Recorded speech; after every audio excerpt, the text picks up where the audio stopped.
నమస్తే, welcome to it's you TV vision. నేను మీ నందు. ఇన్ని రోజులు మనం ధర్మస్థల ఎపిసోడ్స్ గురించి మాట్లాడుకుంటూనే ఉన్నాం. ధర్మస్థలాలో ధర్మమే గెలుస్తుంది అని చెప్పి అక్కడ ప్రజలందరూ కూడా ఎంతో నమ్మకంగా ఉన్నారు. సత్యమేవ జయతే అంటూ ఉంటారు. నిజంగానే అక్కడ సత్యం గెలవబోతుందా అంటే అవుననే సమాధానం ఇస్తున్నారు అక్కడున్న ప్రజలందరూ కూడా. రీసెంట్గా భీమా అనే చేసిన వ్యక్తి వ్యాఖ్యలు ఎంత వైరల్ అయ్యాయి. సిట్ వాళ్ళు కూడా అంతే సీరియస్గా ఆయన మాటల్ని తీసుకొని ధర్మస్థలాలో ఉన్న ప్లేసెస్లో నిజంగానే హత్యలు జరిగాయా, నిజంగానే బాడీస్ దొరుకుతాయా అని చెప్పి భీమా చెప్పిన ప్రతి పాయింట్ని వాళ్ళు సెర్చ్ చేయడం మనం చూసాము. కట్ చేస్తే ఈ కేసు సడన్గా యూటర్న్ తీసుకుంది. భీమా అనేవాడు మాట మార్చేశాడు. అసలు ఇప్పటి వరకు జరిగిన వాదన ఒక ఎత్తు అయితే ఈ 2 డేస్లో ధర్మస్థల మిస్టరీ మొత్తం మారిపోయిందని చెప్పుకోవాలి. నిజంగా ఇంత సీన్ క్రియేట్ చేయాల్సిన అవసరం ఎవరికి ఉంది అని చెప్పి అక్కడి ప్రజలతో మనం మాట్లాడితే వాళ్ళు క్లియర్గా చెప్తున్న విషయం, కొన్ని పేర్లు చెప్పి మహేష్ అన్న అని ఒక వ్యక్తి ఉన్నాడు, ఆయనతో పాటు ఒక గ్యాంగ్స్ ఉన్నాయి, దాంట్లో చాలామంది ఉన్నారు, వీళ్ళందరూ కలిపి కావాలని చెప్పి ఓన్లీ ధర్మస్థల పీఠాన్ని డీఫేమ్ చేయడానికి, హిందూ సాంప్రదాయాన్ని వాళ్ళు తగ్గించడానికి మాత్రమే ఇలాంటి వ్యాఖ్యలు చేశారు అని చెప్పి అక్కడున్న లోకల్ జర్నలిస్టులు అందరూ మాట్లాడుతున్నారు. ఇదే విషయంలో మనం అక్కడున్న లోకల్ జర్నలిస్టుల దగ్గర నుంచి, అక్కడున్న టెంపుల్ బయట ఉన్న ప్రజల దగ్గర నుంచి ప్రతి ఒక్కరితో మాట్లాడడం జరిగింది. అందరూ చెప్పిన విషయం డే 1 నుంచి మన ఛానల్ మీరు ఫాలో అయ్యి ఉంటే ప్రీవియస్ వీడియోస్ ఆల్రెడీ ఉన్నాయి. అందరికీ అర్థం కావాలంటే మళ్ళీ నేను ఇంకొక షార్ట్ వీడియోలా చెప్తాను. ఇప్పటి వరకు జరిగిన అప్డేట్ ఏంటి అంటే, అక్కడ సామూహిక హత్యలు చేసి చిన్నపిల్లల దగ్గర నుంచి పెద్దవాళ్ళ వరకు చాలా మందిని మర్డర్లు చేసి ఆయనకి ఒక శవాలను ఇచ్చారు, అవి పూడ్చిపెట్టాను అని చెప్పి భీమా చెప్పడం జరిగింది. అదే ప్రాసెస్లో సిట్ వాళ్ళు, ఎస్ఐటి వాళ్ళు ఎంతో స్ట్రిక్ట్గా యాక్షన్ తీసుకొని ఇవన్నీ చేస్తున్న తరుణంలో అక్కడ ఉన్నాయి శవాలు, ఇక్కడ ఉన్నాయని చెప్పి మొత్తం అంతా తవ్వించిన తర్వాత మట్టి పోసారు, ఇక్కడున్న బాడీలన్నీ మాయం చేస్తారు అని ఒక అప్డేట్ వచ్చింది. ఇప్పుడు మనం అక్కడ లోకల్ వాళ్ళతో మాట్లాడిన తర్వాత మనకు తెలిసిన నిజం ఏంటి అంటే, నిజంగా ఆ ప్లేస్లో ఎటువంటి రెడ్ సాయిల్ లేనే లేదు, ఆ మట్టి పోసారు అని ఎస్ఐటి వాళ్ళు మీకు ఎక్కడైనా అఫీషియల్గా నోటీస్ ఇచ్చారా? ఇవ్వలేదు అని చెప్పి అక్కడ వాళ్ళు మాట్లాడుతున్నారు. అంటే భీమా ఎందుకు అబద్ధాలు చెప్తున్నాడు, ఈ నెగిటివిటీ అంతా ఎవరు క్రియేట్ చేస్తున్నారు, ఎందుకు క్రియేట్ చేస్తున్నారు, అసలు దీని వెనక వ్యక్తులు ఎవరున్నారు అనేది ఇప్పుడు ఒక పెద్ద క్వశ్చన్ మార్క్గా మారింది. ఆ మట్టి పోసే సంగతి పక్కన పెడితే అట్లీస్ట్ తను లాస్ట్ డేలో చూపించిన పాయింట్స్ ఏవైతే ఉన్నాయో అవి చూపించే ముందు ప్రతిరోజు వీళ్ళు ఏదైతే చర్యలు చేపడుతున్నారో, తనిఖీలు చేస్తున్నారో, ఆయన డే మొత్తం అక్కడ తవ్వండి ఇక్కడ తవ్వండి అని చెప్తే సిట్ వాళ్ళు పిచ్చోళ్ళ అక్కడిక్కడ తవ్వుతూ కూర్చున్నారు. ఎండ్ ఆఫ్ ది డే ఆయన ఈవినింగ్ ఇంటికి వెళ్తాడు. మహేష్ అనే ఒక వ్యక్తి ఇంట్లో ఉంటాడు. ఆయన ఒక స్క్రిప్ట్ ఇస్తాడు, సేమ్ లైక్ సినిమా స్టోరీలా అనమాట. సో ఆ స్క్రిప్ట్ ప్రకారం ఆయన ఇక్కడ తవ్వండి అక్కడ తవ్వండి అని చెప్తాడు. తీరా అక్కడికి వెళ్ళి తవ్వి చూస్తే అక్కడ ఎటువంటి ఎముకలు కానీ, శవాలు కానివ్వండి, బాడీస్ కానీ, చిన్న బోన్ కూడా దొరకలేదు అని చెప్పి అక్కడున్న లోకల్ జర్నలిస్ట్ మాట్లాడుతున్నారు. ఇది ఎందుకు మరి సిట్ వాళ్ళ నెగ్లిజెన్సీ అనుకోవాలా? అంత స్ట్రిక్ట్గా యాక్షన్ తీసుకుంటున్నప్పుడు భీమా తనంతట తనే ఒక పుర్ర తీసుకొచ్చి నిజంగా నేను చేసిన పాపాలు కడుక్కోవడానికి నేను లొంగిపోతున్నా అని చెప్పి పోలీసులకి అది ఇవ్వడానికి రీజన్ కూడా ఆయన ఏం చెప్పాడు, ఒక గ్యాంగ్ నన్ను భయపెడుతుంది, ఆ గ్యాంగ్ భయపెట్టడం వల్లే నేను ఇలా ఒక పుర్రిని తీసుకొచ్చి పోలీస్ స్టేషన్లో సబ్మిట్ చేయాల్సిన అవసరం వచ్చింది, వీళ్ళు నన్ను ఎన్నో ఇయర్స్గా నన్ను వెంటపడి వెంబడిస్తున్నారు, చంపేస్తా అని బెదిరిస్తున్నారు, కాబట్టి నేను అబద్ధం చెప్పాను అని భీమా ఒప్పుకున్నాడు. ఒప్పుకున్న తర్వాత అయినా ఎస్ఐటి వాళ్ళు ఆయన్ని పగలు మాత్రమే అక్కడ ఉంచి నైట్ ఎక్కడికి వెళ్తున్నాడు, ఎవరితో స్టే చేస్తున్నారు, ఎవరితో మాట్లాడుతున్నారు, ఇదంతా ఎంక్వైరీ చేయలేదా అని చెప్పి నేను ఆ జర్నలిస్ట్ని క్వశ్చన్ చేయడం జరిగింది. అది పోలీసుల ఫెయిల్యూర్ అని చెప్పి వాళ్ళు ఓపెన్ స్టేట్మెంట్ ఇస్తున్నారు కర్ణాటక ప్రజలు. అంటే సిట్ వాళ్ళు ఇంత సీరియస్ ఇష్యూని భీమా అనేవాడిని ఒక సేఫ్టీ ప్లేస్లో పెట్టి అసలు ఎంతవరకు నిజం ఏంటి అనేది యాక్షన్ తీసుకున్నారు, కష్టపడి తవ్వారు, దానికి ఎన్నో వందల వేల రూపాయలు ఖర్చు కూడా పెట్టారు.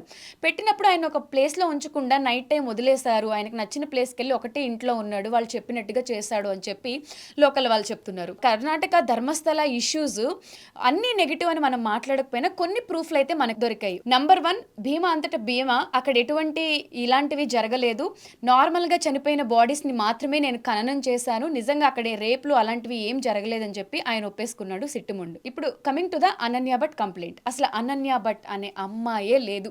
సుజాత భట్ అనే ఆవిడ, నా కూతురు అనన్య భట్, నాకు 80 ఏళ్ళు పైబడ్డాయి, నా కూతుర్ని ఇక్కడ హత్య చేసి చంపేశారు, మెడికల్ చదువుతున్న అమ్మాయిని తీసుకొచ్చి ఏదో ట్రిప్ కని ఫ్రెండ్స్తో వస్తే ఇక్కడ రేప్ చేసో ఏదో చేసి చంపేశారు, ఇప్పటికైనా ఇన్ని సంవత్సరాలకైనా నా కూతురు, ఇప్పుడు తనిఖీలు చేపడుతున్నారు కాబట్టి నా కూతురు ఏమన్నా ఎముకలు బోన్స్ దొరికితే నాకు ఇవ్వండి, డిఎన్ఏ టెస్టులు చేయించుకొని హిందూ సాంప్రదాయంలో, బ్రాహ్మణ సాంప్రదాయంలో నా కూతురికి అంత్యక్రియ అంత్యక్రియలు జరుపుతాను అని చెప్పి ఆవిడ మాట్లాడారు. సుజాత భట్ ఆవిడ పెట్టుకున్న కన్నీళ్లు చూస్తే, ఆవిడ మాట్లాడిన మాటలు చూస్తే అది అబద్ధం అని చెప్పి ఎవ్వరూ అనుకోరు. ఆ రకంగా ఆవిడ మాట్లాడారనమాట. ఆవిడ ఉన్న ఏజ్‌లో అంత ఏడ్చుకుంటూ నా కూతురు బోన్స్ ఇవ్వండి అని మాట్లాడితే నిజంగా చూసిన ప్రతి ఒక్కళ్ళు కూడా కన్నీళ్లు పెట్టుకున్నారు. అయ్యో! ఈ ఏజ్‌లో ముసలావిడ తన సొంత కూతురు కోసం ఇంత తాపత్రయపడుతుంది. అసలు కర్ణాటక ప్రభుత్వం ఎన్ని ఘోరాలు జరుగుతుంటే ఏం చేస్తుంది అని చెప్పి అందరం అనుకున్నాం. కట్ చేస్తే సుజాత భట్ గురించి తెలిసిన ఒక నిజం వాళ్ళ సొంత ఫ్యామిలీ బ్రదర్, ఆమె అన్న ఎవరైతే ఉన్నారో ఆయనే చెప్పడం జరిగింది. అసలు ఆవిడకి పెళ్ళే కాలేదు, కూతురే లేదు. కూతురుంటే ఎక్కడ పుట్టింది, ఎక్కడ పెరిగింది, అవన్నీ ఎవిడెన్స్ ఇవ్వండి అని చెప్పి వాళ్ళ బ్రదర్ ఒక స్టేట్మెంట్ ఇచ్చారు. ఆ స్టేట్మెంట్ ఎప్పుడైతే ఇచ్చారో కర్ణాటకలో ఉన్న కొంతమంది లోకల్ జర్నలిస్టులు కానివ్వండి, దీని గురించి ఫైట్ చేస్తున్న పెద్దలు కానివ్వండి, డీటెయిల్స్ కానీ ఫొటోస్ కానీ ఇవ్వు అంటే నా ఇల్లు తగలబెట్టారు, నన్ను కొట్టి పడేశారు, మళ్ళీ వాళ్ళే హాస్పిటల్లో జాయిన్ చేశారు అని అన్లాజికల్గా ఆమె ఒక ఆన్సర్ అయితే ఇవ్వడం జరిగింది. జరిగిన తర్వాత ఫోటో తీసుకురా అంటే కాలేజ్ డీటెయిల్స్ ఇచ్చింది. ఆ కాలేజ్ డీటెయిల్స్ అన్నీ ఫేక్, చదువుకున్న పిల్లలు ఎవరూ తెలీదు, స్కూల్స్ తెలీదు, ఏమీ తెలీదు. అట్లీస్ట్ ఒక ఫోటో అన్నా చూపించమ్మా అని అడిగితే ఎవరో పక్కన వాళ్ళ ఫోటో తీసుకొచ్చి ఇదిగో ఈమె నా కూతురు అని చెప్పి డిస్ప్లే చేశారు. సో ఇప్పుడు అనన్య భట్ అని ఎవరి ఫోటో అయితే అందరూ పబ్లిసిటీ చేస్తున్నారో ఆ ఫోటో ఫ్యామిలీకి సంబంధించిన వ్యక్తులు బయటకు వచ్చి తిను మా సిస్టరు, అసలు ఈమె బతికే ఉన్నా కూడా ఇలాంటి నెగిటివ్ ప్రమోషన్ కోసం మా ఫ్యామిలీ మెంబర్లో ఉన్న ఆడపిల్ల ఫొటోస్ని ఎందుకు యూజ్ చేయాలి అని చెప్పి వాళ్ళ ఫ్యామిలీ వాళ్ళు కూడా ఇప్పుడు కంప్లైంట్ పెట్టడం జరిగిందనమాట. సో అనన్య భట్ అనే అమ్మాయే లేదు, లేని అమ్మాయికి జస్టిస్ ఫర్ అనన్య అనేది ఎవరు తీసుకొస్తారు? ఉన్న వాళ్ళకి న్యాయం జరగట్లేదు అని చాలామంది బాధపడిపోతున్నారు. మరి లేని క్యారెక్టర్ని తీసుకొచ్చి నాకు న్యాయం చేయాలి అంటే ఎవరు చేస్తారు, ఎందుకు చేస్తారు, ఎలా చేస్తారు అనేది పెద్ద క్వశ్చన్ మార్క్. మరి ఈ సుజాత అనే ముసలావిడిని పెద్దావిడిని ఎవరు పంపించారు అంటే ఈ గ్యాంగ్స్టర్ ఈ గ్రూప్ ఏదైతే ఉందో వాళ్ళే పంపించారు. ఇంకా వీళ్ళు చాలా తప్పులు చేశారో అన్నీ కూడా బయటకు వస్తాయి. ఇప్పుడు భీమాని కూడా కూర్చోపెట్టి ఎస్ఐటి వాళ్ళు అసలు ఎవరెవరు ఏంటి, ఎందుకు పంపించారు ఏంటి అనేది వెరిఫికేషన్ చేయకుండా అయితే ఉండరు. అండ్ కర్ణాటక ధర్మస్థల టెంపుల్ యజమాన్యం ఎవరైతే ఉన్నారో వీరేంద్ర హెగ్డే, ఆయన ఫ్యామిలీ గురించి కూడా చాలా డిఫేమ్ చేసి మాట్లాడారు. అంత వయసున్న వ్యక్తి మీద రేపులు చేశాడు అంటూ ఆయన చాలా తప్పుగా మాట్లాడారు, దూషించారు అని కూడా అందరూ ఆవేదన వ్యక్తం చేయడం మనం చూసాము. ఇంత ప్రాసెస్ జరుగుతున్నా కూడా వీరేంద్ర హెగ్డే గారు కానివ్వండి, వాళ్ళ ఫ్యామిలీకి సంబంధించిన వాళ్ళు కానీ ఇప్పటి వరకు ఈ ఇష్యూ పైన ఎవ్వరూ మాట్లాడలేదు. ఫర్ ది ఫస్ట్ టైం నిన్న వీరేంద్ర హెగ్డే గారు బయటకు వచ్చి ఒక ఓపెన్ స్టేట్మెంట్ ఇచ్చారు. ధర్మస్థల అంటేనే ధర్మపీఠము, ఇక్కడ పంచాయతీలు జరుగుతాయి. లైక్ ఏదైనా పొలిటీషియన్స్ తప్పు చేసిన సీఎం పిఎం దగ్గర నుంచి కూడా ధర్మస్థల మంజునాథ స్వామి మీద ఒట్టేసి అబద్ధం చెప్పరు, ఒట్టేసి నిజమే చెప్తారు. ధర్మపీఠము, అలాంటి ధర్మపీఠంలో ఇలాంటివి అధర్మ కార్యక్రమాలు ఏమీ జరగలేదు, ఇదంతా టెంపుల్ని డిఫేమ్ చేయడానికి మాత్రమే మాట్లాడుతున్నారని చెప్పి ఫస్ట్ టైం వీరేంద్ర హెగ్డే గారు ఒక ఓపెన్ స్టేట్మెంట్ అయితే ఇచ్చారు. ఈ స్టేట్మెంట్ ఇచ్చిన తర్వాత 50% కర్ణాటక పీపుల్ అంతా కూడా రియలైజ్ అయ్యారు ఇప్పటి వరకు జరిగినవన్నీ రూమర్సే. సో ధర్మస్థలాలో నెగిటివ్ కమెంట్స్ పెట్టి అక్కడ ఏదో తప్పు జరుగుతుందని మాట్లాడిన వాళ్ళు కూడా ఇప్పుడు ఒక పాజిటివ్ ఫీల్కి వచ్చి అరే ఇదంతా ఎవరో వాంటెడ్గానే చేస్తున్నారు, అది కూడా హిందూ క్షేత్రం పుణ్యక్షేత్రాన్ని డిఫేమ్ చేయడానికి చేస్తున్నారు. ఏదైతే యూట్యూబర్ సమీర్ ఉన్నాడో తను కూడా స్క్రిప్టెడ్ వీడియోసే చేస్తున్నాడు, వాడికి ఇచ్చిన వీడియోలు అన్నీ కూడా స్క్రిప్టెడ్ వీడియోసే, అన్ని నిజాలు బయటకు వస్తాయి, దీనికి సంబంధించిన పూర్తి డీటెయిల్స్ అన్నీ కూడా మేము డాక్యుమెంట్ రూపంలో చేసి ఒక ఫుల్ వీడియో చేస్తాము, అది మీకు సబ్మిట్ చేస్తాము, ఎవిడెన్స్ మొత్తం మీకు ఇస్తాము అని చెప్పి అక్కడున్న జర్నలిస్టులు మనతో మాట్లాడడం జరిగింది.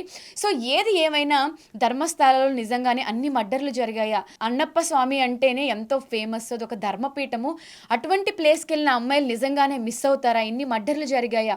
ఇంత ఓపెన్గా బోల్డ్గా భీమా స్టేట్మెంట్ ఇచ్చాడు, అసలు దీంట్లో ఏది నిజం ఏది అబద్ధం వెయిట్ చేసి చూడాలని మనందరం అనుకున్నాము. మనందరం అనుకున్నట్టుగానే కట్ చేస్తే 2 డేస్లోనే భీమా ఈ కేసుని యూటర్న్ తిరిగేలా ఆయన మాట్లాడడం మనం చూసాము. సో ఫైనల్గా ఇప్పుడు ఎస్ఐటి చాలా స్ట్రిక్ట్గా యాక్షన్ తీసుకుంటుంది కాబట్టి భీమా మరి ఎవరి పేర్లు చెప్తాడు?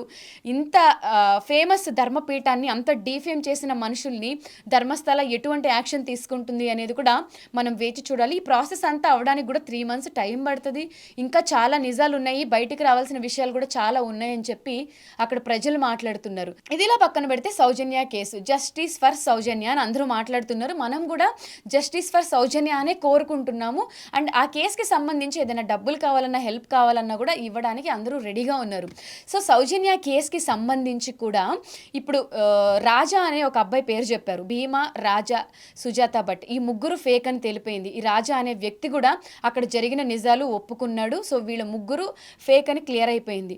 సో ఇప్పుడు సౌజన్య కేసుకి సంబంధించి ఆ కేసు ఎందుకు రీఓపెన్ చేయట్లేదు అంటే దానికి కూడా మహేష్ అన్న పర్మిషన్ కావాలి అని చెప్పి సౌజన్య మదర్ మాట్లాడారంట. అంటే ఈ కేసు ఎప్పటికీ క్లియర్ అవ్వకూడదు. ధర్మస్థలాల్లో ఫస్ట్ జరిగిన మిస్టరీస్ రేప్ మర్డర్ కేసు ఏదన్నా ఉందంటే అది సౌజన్య కేసు కాబట్టి అది వాంటెడ్గా చేశారు. జస్టిస్ ఫర్ సౌజన్య అనేది నడుస్తూనే ఉంటే సో ఇక్కడ అన్యాయం జరిగింది, న్యాయం జరగట్లేదు అనే ట్యాగ్ లేని అలా ఉండిపోవాలని వాంటెడ్గా వాళ్ళ ఫ్యామిలీని ఈ మహేష్ అనే వ్యక్తి కావాలని బంధించినట్టుగా ఆయన మాట్లాడడం కూడా నేను విన్నాను. అలానే వాళ్ళ మదర్ తన హస్బెండ్కి కూడా స్లో పాయిజన్ ఇచ్చి చంపేశారు అని చెప్పి రీసెంట్గా సౌజన్య మదర్ ఒక ఇంటర్వ్యూలో ఇచ్చారు. సో అక్కడున్న వాళ్ళు చెప్పడం ఏంటంటే చుట్టుపక్కల వాళ్ళతో మేము మాట్లాడాము, వెరిఫికేషన్ చేసుకున్నాము, ఆయనకి క్యాన్సర్ ఉంది, దానికోసం మెడిసిన్స్ వాడారు. సో ఏం మెడిసిన్స్ వాడారు అంటే ఇంట్లో వాళ్ళు చంపేశారా, మెడిసిన్ ఎవరిచ్చారు, దాన్ని కూడా వచ్చి డిబేట్లో కూర్చోమనండి, లేదంటే హైకోర్టు ఉంది, సుప్రీంకోర్టు ఉంది, పోలీస్ స్టేషన్స్ ఉన్నాయి, ఇవన్నీ ఉన్నాయి. సో అక్కడికి వెళ్ళి మాట్లాడదాము అని చెప్పి కూడా వాళ్ళందరూ క్లియర్గా మాట్లాడుతున్నారు. సుజాత కేసు ఫేక్ అని తెలిసింది, మిగతావన్నీ కూడా ఫేక్ అని తెలిసింది. Okay fine. ఇప్పుడు సౌజన్యకి నిజంగానే అన్యాయం జరిగింది కాబట్టి వాళ్ళ ఫ్యామిలీ నిజంగా సౌజన్యకి న్యాయం జరగాలి అని కోరుకుంటే మేము మహేష్ అన్న చెప్తేనే హైకోర్టుకి వెళ్తాము అనడం తప్పు. నిజంగా మీరు మీ అమ్మాయికి న్యాయం జరగాలి అనుకుంటే ఎవరెవరైతే తప్పులు చేశారో విక్టిమ్స్ కాబట్టి మీరు క్రిమినల్స్ ఎవరు అనేది తెలుసు కాబట్టి డైరెక్ట్గా మళ్ళీ రీఓపెన్ చేయిస్తే సౌజన్యకి ఎప్పుడైనా న్యాయం జరుగుతుంది. మీ దగ్గర డబ్బులు లేకపోతే మేము పెట్టుకుంటాము, మేము ఇస్తామని కూడా చెప్తున్నారు. మరి కర్ణాటక ప్రజలు ఇంత క్లియర్గా చెప్తున్నారు, ఇంత హెల్ప్ చేస్తామని. ఇప్పటికీ కూడా ఎందుకు సౌజన్య పేరెంట్స్ వెనకడిగేస్తున్నారు అంటే మహేష్ అండర్లో వీళ్ళు ఎందుకు ఉన్నారు? నిజంగానే సౌజన్యకి న్యాయం జరగకుండా చేస్తుంది వెనకాలన్న గ్యాంగేనా అనే అనుమానాలు కూడా క్లియర్గా వస్తున్నాయి. మరి దీనికి సంబంధించి అప్డేట్స్ అయితే ఫర్దర్గా ఎస్ఐటి మళ్ళీ దీని గురించి ఇన్వెస్టిగేషన్ మొదలు పెట్టిన తర్వాత మళ్ళీ ఇంకొక వీడియోతో మనం ఫుల్ వీడియోస్ మీరు ఎలానో రెగ్యులర్గా నా సిరీస్ ఫాలో అవుతూ ఉన్నారు, చాలామంది కమెంట్ సెక్షన్లో కమెంట్స్ కూడా పెడుతున్నారు కాబట్టి దీనికి సంబంధించిన అప్డేట్ ఏది వచ్చినా కూడా నేను ఇంకో వీడియోతో మీ ముందుకు వస్తాను. Thank you so much for watching. మీలో ఎవరైనా మన ఛానల్ని సబ్స్క్రైబ్ చేసుకోలేదు అంటే వీడియోస్ మిస్ అవ్వకూడదు అంటే సబ్స్క్రైబ్ చేసుకోండి.